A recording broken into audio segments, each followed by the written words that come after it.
மகாராஷ்டிரா துணை முதல்வரும் தேசியவாத காங்கிரஸ் தலைவருமான அஜித் பவார் விமான விபத்தில் சிக்கி இன்று உயிரிழந்தார். பொதுக்கூட்டம் ஒன்றில் பங்கேற்பதற்காக அஜித் பவார் மும்பையிலிருந்து தனி விமானம் மூலம் புனே மாவட்டம் பாராமதிக்கு சென்றார். காலை 9 மணி அளவில் விமானம் தரையிறங்கும் போது விபத்துக்குள்ளாகி இருக்கிறது. இதில் அஜித் பவாருடன் பயணித்த அவருடைய பாதுகாப்பு அதிகாரி, உதவியாளர், விமானிகள் 2 என ஒருவர் கூட உயிர் பிழைக்கவில்லை.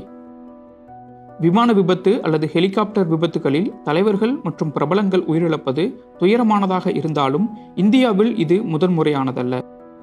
1966 ஜனவரி 24 அன்று இந்திய அணுசக்தி திட்டத்தின் தந்தை என போற்றப்படும் விஞ்ஞானி டாக்டர் ஹோமி பாபா ஏர் இந்தியா விமான விபத்தில் உயிரிழந்தார்.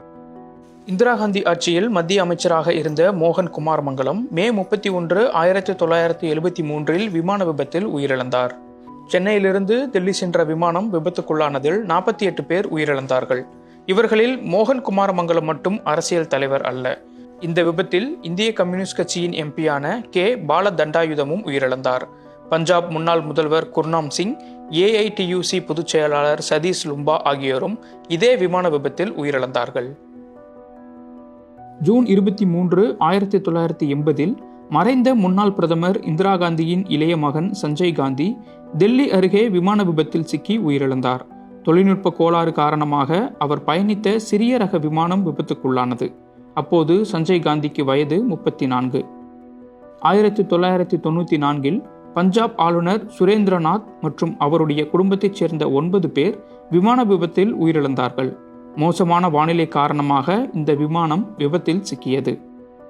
திமுகவைச் சேர்ந்த NBN சோமு 1997 மத்திய பாதுகாப்பு அமைச்சகத்தின் இணை அமைச்சராக இருந்தார். அவர் அருணாச்சல பிரதேசம் அருகே மோசமான வானிலை காரணமாக ஹெலிகாப்டர் விபத்தில் உயிரிழந்தார்.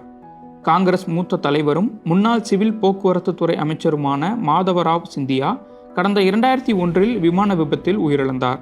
பொதுக்கூட்டம் ஒன்றில் பங்கேற்பதற்காக உத்தரப்பிரதேச மாநிலம் கான்பூருக்கு சென்றபோது மாதவராவ் சிந்தியா பயணித்த விமானம் விபத்துக்குள்ளானது.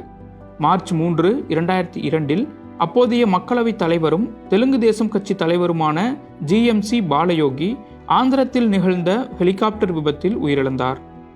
தமிழ் உள்ளிட்ட பல்வேறு மொழிகளில் முன்னணி நடிகையாக வலம் வந்த சௌந்தர்யா ஏப்ரல் 17, 2004 ஹெலிகாப்டர் விபத்தில் உயிரிழந்தார். 2005 நிகழ்ந்த ஹெலிகாப்டர் விபத்தில் ஹரியானா அமைச்சரும் தொழிலதிபருமான ஓம் பிரகாஷ் ஜிண்டால் உயிரிழந்தார். இதே விபத்தில் ஹரியானா முன்னாள் முதல்வர் பன்சிலாலின் இளைய மகனும் விவசாய அமைச்சருமான சுரேந்திர சிங்கும் உயிரிழந்தார். ஒருங்கிணைந்த ஆந்திர மாநில முதல்வராக இருந்த YS ராஜசேகர ரெட்டி கடந்த 2009 வனப்பகுதியில் நிகழ்ந்த ஹெலிகாப்டர் விபத்தில் உயிரிழந்தார். அருணாச்சல பிரதேச முதல்வராக இருந்த டோர்ஜி காண்டு 2011 ஹெலிகாப்டர் விபத்தில் உயிரிழந்தார். விபத்து நேர்ந்து 5 நாட்களுக்கு பிறகு சீன எல்லை அருகே டோர்ஜி காண்டுவின் உடல் கண்டெடுக்கப்பட்டது. நாட்டின் முப்படைகளின் முதல் தலைமை தளபதியாக பொறுப்பேற்ற பிபின் ராவத் 2021 தமிழ்நாட்டிற்கு வந்திருந்த போது ஹெலிகாப்டர் விபத்தில் சிக்கி உயிரிழந்தார். பிபின் ராவத்தின் மனைவி உட்பட ஹெலிகாப்டரில் பயணித்த 11 பேர் உயிரிழந்தார்கள். பாஜகவைச் சேர்ந்த குஜராத் முன்னாள் முதல்வர் விஜய் ரூபானி கடந்த ஆண்டு அகமதாபாத்தில் நிகழ்ந்த நாட்டையே உலுக்கிய ஏர் இந்தியா விமான விபத்தில் உயிரிழந்தார். அகமதாபாத்திலிருந்து லண்டன் நோக்கி சென்ற இந்த விமானம் புறப்பட்ட சில மணித்துளிகளில் கட்டுப்பாட்டை இழந்து விபத்துக்குள்ளானது. இதில் மொத்தம் 241 பயணிகள் உயிரிழந்தார்கள்.